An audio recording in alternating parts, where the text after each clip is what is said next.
Hello mga Lodi, hello mga guys. Magandang araw po sa inyo. Papunta kami sa school ni Eunice today.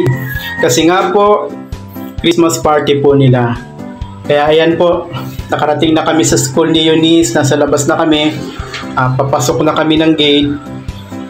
Medyo mainit naman at maganda ang panahon ngayon. Kaya saktong-sakto. So malapit na kami sa pinakang main gate ng school. At yan, nakapasok na kami. Ang dami nga pong bata today. Dahil December 14 po, napakaraming mga school po sa kanila o room na sabay-sabay po ang selebrasyon ng Christmas party po nila. At paakit na kami sa room ni Eunice, third floor po ito.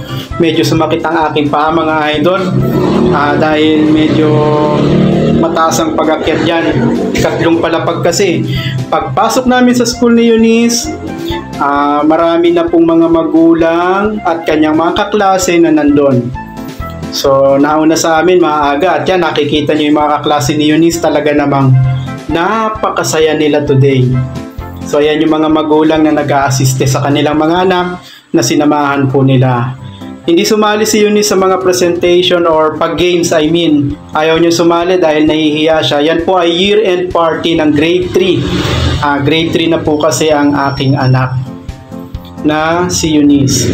So, andyan po yung mga regalo, mga gifts, then yung mga cake, mga merienda na dala ng mga magulang dyan po nakalapag. Ito po ay presentation na po ng aking anak na si Eunice sa kanilang Pro 2 si Eunice sa kanilang school. Medyo kaunti man silang nakadalo sa kanilang group or row, pero napakasaya naman nila nang mag-present po sila. Alam nyo, minsan na kasi sa pagkakataong ito, maranasan ng ating mga anak. So medyo yung time na yan, mga Lodi, pauwi na ako. Kasi kinakailangan pumasok na po ako sa trabaho today. So ayan, papalabas na po ako ng school. Ang akin naman pong may bahay, ang aking asawa, ang mami ni Eunice, ang papalit po sa akin para mag-assiste sa kanya.